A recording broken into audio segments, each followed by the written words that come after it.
teachers, do you use graphic organizers in your classroom? If you don't, we may want to have a separate talk, but I'm hoping you are answering yes to that question. Well, I have a little secret for you. Did you know that graphic organizers are one of the easiest ways to differentiate for your students? Today, I'm going to teach you how to differentiate based on the one graphic organizer that you have in your hand. And it's super simple to do. Are you ready to learn? Because today we're going to talk about how you can differentiate your own graphic organizers.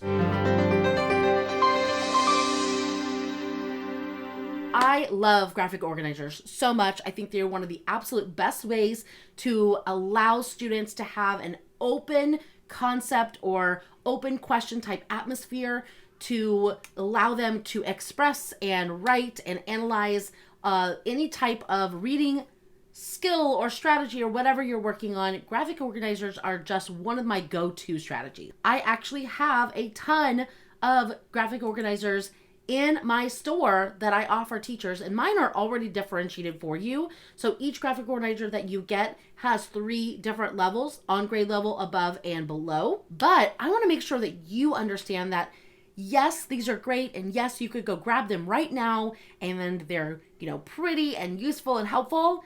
But I believe teachers need to understand how they can also do this on their own. So that's what we're going to focus on today. Now, if you want mine, they're there for you. There's a link in the see more or the video description down below. Click see more and you can grab the link and go and not even have to worry about it, right? Save time, energy, all the things. But I want to make sure today that you walk away with a great understanding of how to differentiate your own graphic organizers that you may already have in your filing cabinet. So here's how you do it. We're going to break this down into 3 simple steps, all right? You may want to grab a pen and paper to take some notes, just because we've got a lot to talk about. So step 1 is to make sure that you identify your main goal.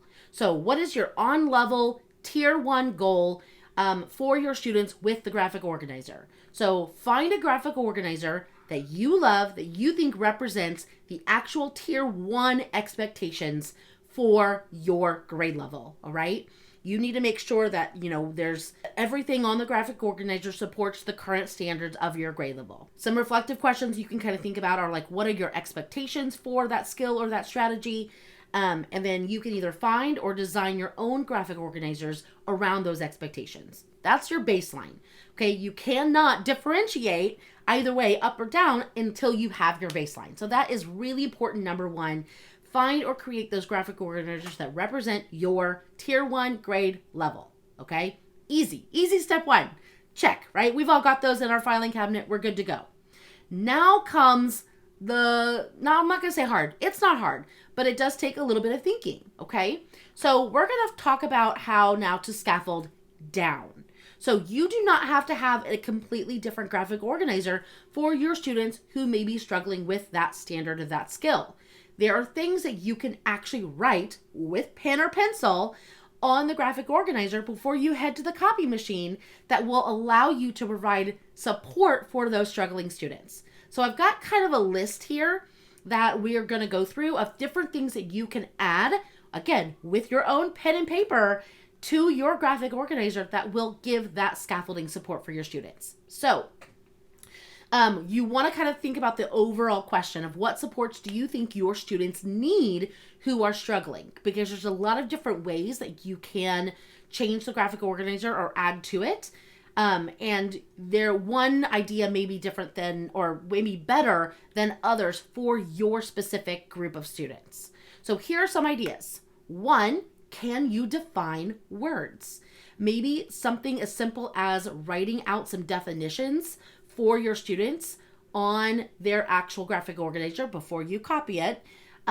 Maybe that's going to be helpful. So if you're giving them a graphic organizer about cause and effect, maybe you write out the definitions of cause and effect on the graphic organizer for your students. That's a great way to scaffold and support those students. So definitions, idea number 1. Another one is, can you reword a question? So maybe you have your basic level, on grade level graphic organizer and it has questions on it. So you take your whiteout, you white them out, and you reword the question for your more struggling students. Maybe you can break the question down into 2 questions, kind of a step 1, step 2, that will get them to that, tier 1 level of understanding. But questioning is a very powerful strategy. And sometimes for those students who need a little support, rewording questions is one of the most powerful and easiest things we can do.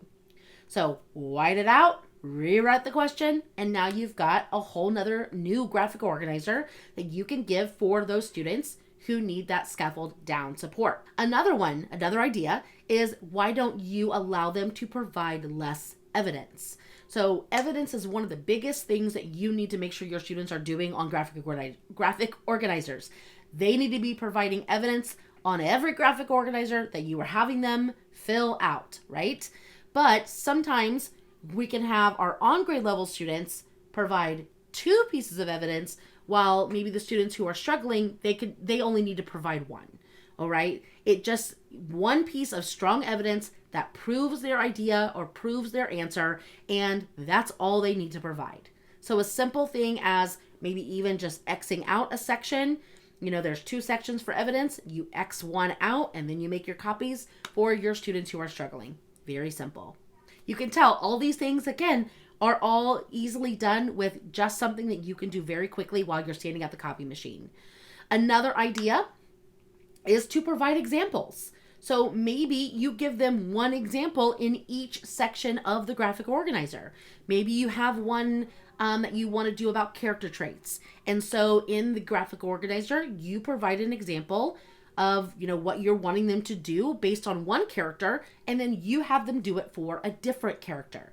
Having those examples, and maybe you actually taking some time to walk through those examples in small group before you have them go and work independently, can really provide a lot of extra support.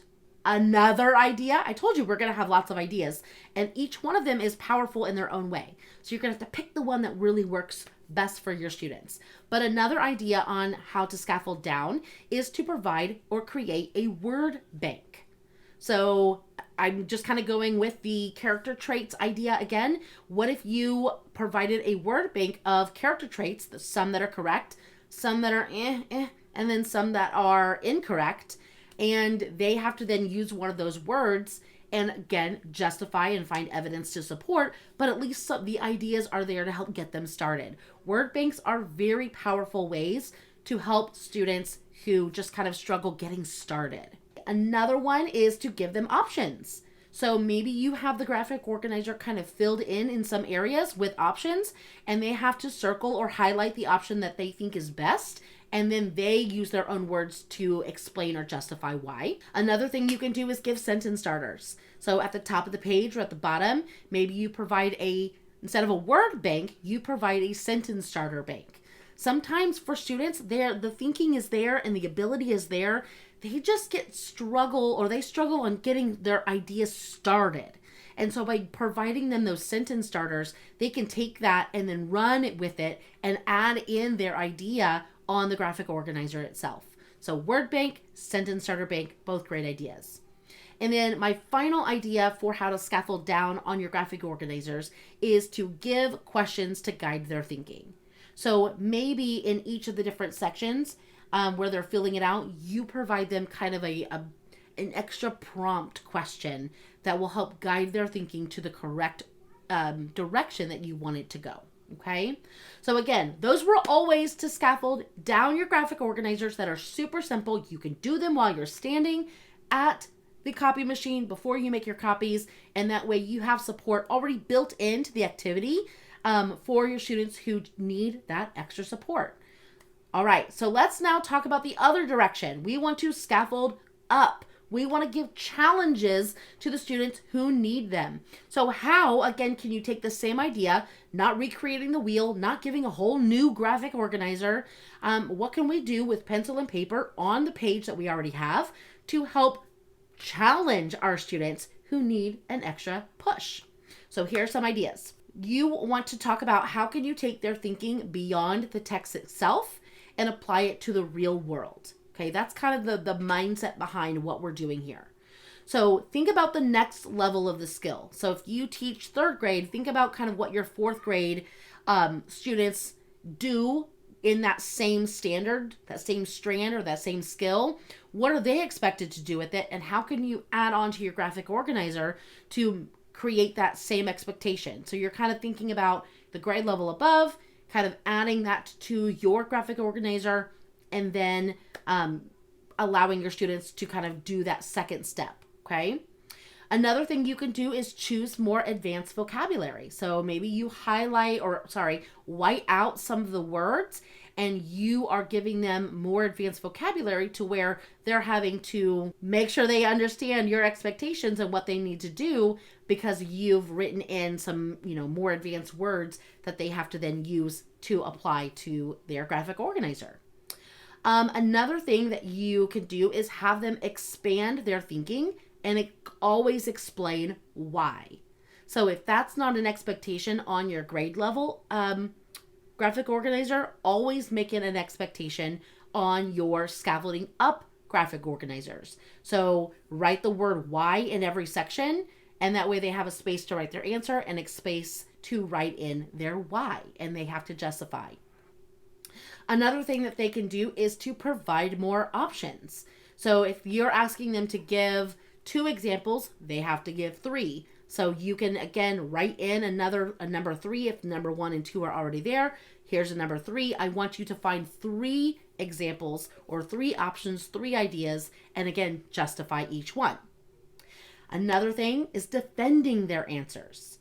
So instead of justifying, they have to defend their answer in a very unique way. One way that I really like to do this is I fill out the graphic organizer for them, and I then correctly or incorrectly provide answers, and they have to defend the answers or discuss whether or not they are correct or incorrect. It's kind of that error analysis, which is always kind of a scaffolding up way of thinking through things. So that error analysis, yes, this is correct, no, this is not, and they have to defend their answer, is a great way to get your more higher students to think through the skill or strategy that they're working on the graphic organizer itself. And then another way is to add in more response to text. So response to text is where the students are kind of writing out a paragraph or multi-paragraph answer to an overarching question that has to do with the skill or strategy that they're working on. So a lot of times I will write this either at the bottom of their graphic organizer or at the top, and then they have to flip their paper over, and that's where they answer the question. I can draw lines in and then make my copies. That way lines are there, or you can just kind of leave it open. It doesn't matter. But asking a response to text question, which is very open-ended, is going to require a lot of outside of the box thinking, a lot of evidence, a lot of, again, applying the overarching ideas and themes of this text to the real world, and they got to bring that information in and use it in their response. That's another great way to, again, provide that scaffolding up for your students who need that extra challenge. Okay, so again, super easy to do. You don't have to recreate the wheel. You're not looking to buy 3 different grade levels of graphic organizers, but all you have to do is think through what can you add to that page that's going to provide scaffolding and support for your lower students, and that's going to provide scaffolding and challenges for your more advanced students. And then boom, you make your copies, and you now have 3 levels of differentiated graphic organizers that didn't really take a lot of extra work, okay? But again, if you don't want to do that, I have graphic organizers ready for you.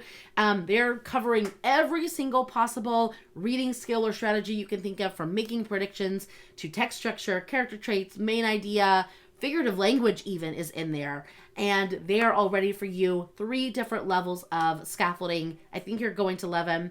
And head to the link in the video description. Click that see more. If you want to go check those out, the link is there for you. So hopefully today you got some great ideas on how you can differentiate your own graphic organizers yourself without having to spend any of your hard-earned money. But they are there to help you just in case you just want an easy solution. So let me know in the comments what you think. If you have any questions or ideas that you want to add to today's video, that would be fantastic. I love hearing from you, and we will talk soon. Thanks, everyone. Bye.